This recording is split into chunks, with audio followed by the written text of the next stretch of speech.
Hi guys, long time no see. It's me, Vanessa. I am doing a video because I haven't done one in a lot of weeks.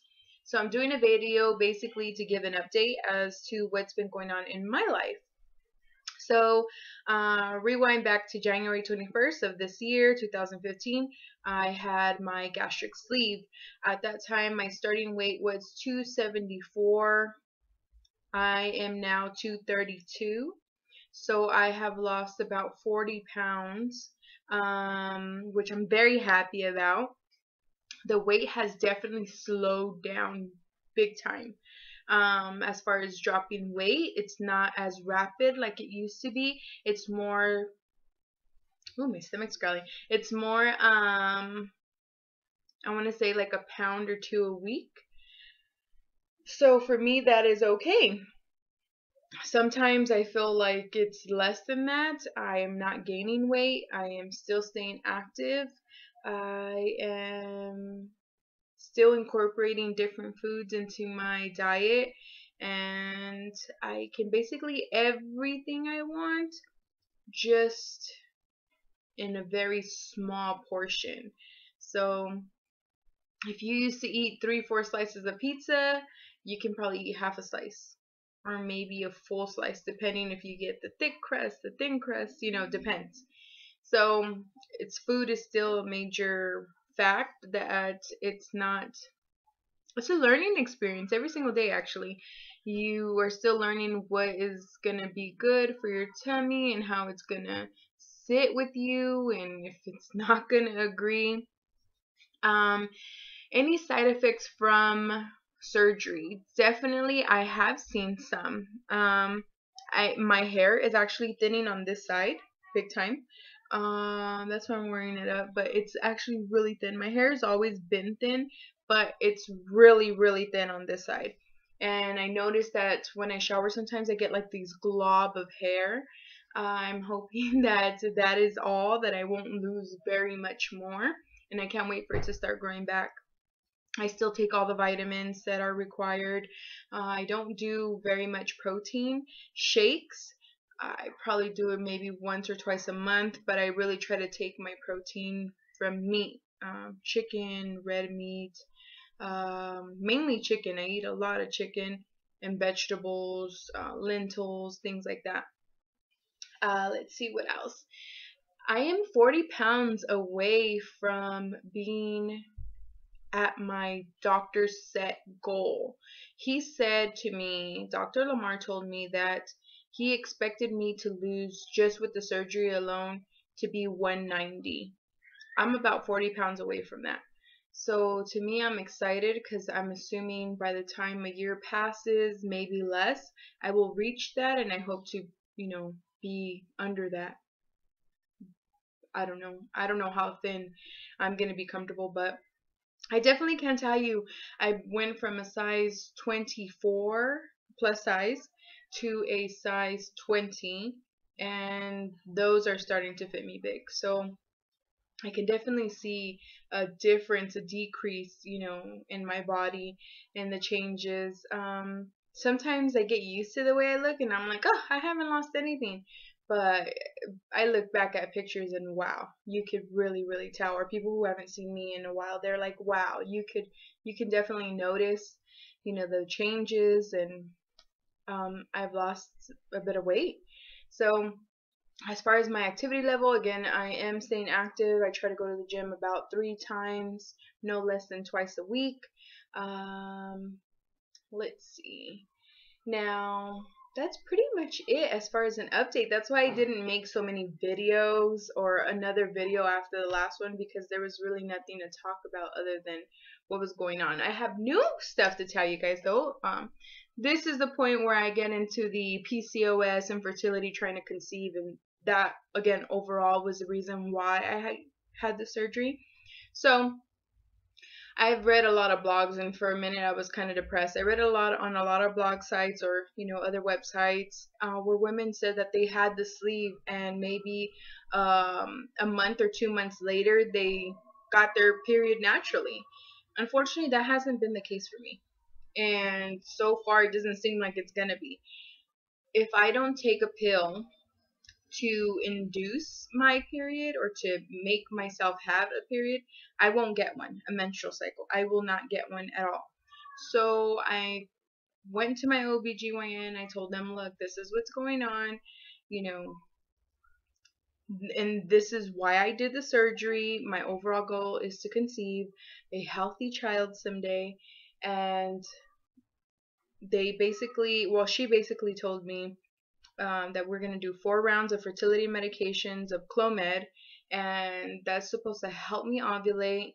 And I'm also taking metformin to help me with PCOS. Now, I noticed that the facial hair and all that hairiness slows down, definitely slow down, but it didn't disappear. And I noticed that I started breaking out with a lot of acne once I stopped taking the metformin. Because now, mind you, I'm no longer diabetic, clinically diagnosed, yes, but I don't need to take any medication. Praise God. I don't have to take any more medication for it. So, with that said, I put myself back on the metformin, and I noticed that my acne started to go away, and the facial hair is a lot less slow to grow back. Or sometimes it doesn't even grow back like at all, you know. So that is pretty awesome. And well, the doctor put me on the medication last month in April. So I did my first cycle. I did the cycle for the week of April 27th or something like that. I did my first cycle, you know, well, April 27th was the day that I supposedly ovulated or whatever the case may be. But anyhow, that's probably TMI for all my male viewers. Sorry, guys. But basically, they are giving me 4 treatments, and I really pray that it works. I pray that, you know, with the weight loss, as I continue to lose weight, that my body will automatically start doing what it needs to do on its own. And I pray that definitely God gives me favor and heals my body and all of those dealing with infertility. It was infertility week, I believe, a couple weeks ago, and it was a very hard week for me. I struggled. I cried. I would read people's posts about how they couldn't get pregnant and they were trying for 11 years. My heart goes out to you. For all the women in the world who have miscarried or have gotten pregnant and lose a child, which is a miscarriage, or who have never been pregnant and been trying for so many years, my heart goes out to you because you are not alone. I know exactly how you feel. I cry every time that I think about how I just want to be a mom. That's my life goal. God put me here on this earth to be a mother to a child, to my own healthy, beautiful child, I hope. And I just, you know, when I read people's prayer requests online, you know, that they're trying to have a child, or, you know, on these baby websites like, oh, you know, we've been trying for 11 plus years and I've never been able to get pregnant and this and that. You're not alone. You're not alone. And I just wish that more people would raise awareness about those couples dealing with infertility. It's hard. And not only does the woman go through it, the man goes through it as well. Because for my husband, for example, when you're taking these medications, it takes the fun out of baby making. You know, they have to be on a schedule of different things, and it just takes the fun out of it. It takes the fun out of the fact that you're trying to conceive a child. And I don't know, I just think that we need to pray for the males as well, you know, because maybe sometimes it's because of them. Everybody deals with it differently. And for all the women, I pray to God every single day for all the women that actually achieve a pregnancy and miscarry, or they find out that their baby has no more heartbeat, or they lose their baby because it passes, or whatever the case may be. I just think that, and I pray to God that He doesn't put me through that, because I don't know if I would be able to deal with that. You know, I don't think I'm strong enough. And I know people say God doesn't put you through things that you're not strong enough to deal with. That is probably one of them. Because not only have I been trying to have a child forever and a day, mind you, I'm 30 years old and I've never been pregnant. I mean, I don't know. But anyways, on a lighter note there,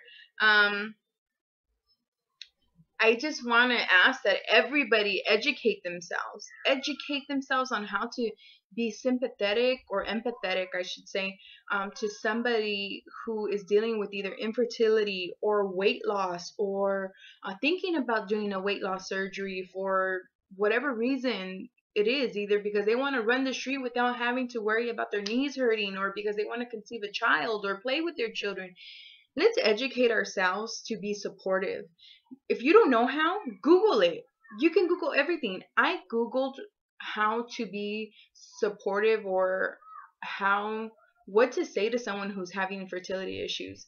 And the number one thing I hear is, don't worry. You're young. It's going to happen for you one day. Or in God's timing. I know the people are trying to be positive, but those are the wrong things to say. You need to learn how to speak to someone who's dealing with certain things, or someone who loses a child. You're not going to say, oh, it's God's way of taking an imperfect baby and making his perfect plan. Or you're not going to say, oh, you're young, you're going to get pregnant again. You don't know. You don't know. You can't assume these things, you know. Or you can't tell them, oh, you know, just go to the gym. It's that easy to lose weight. Don't have the surgery. Hey, if it was that easy, we would do it.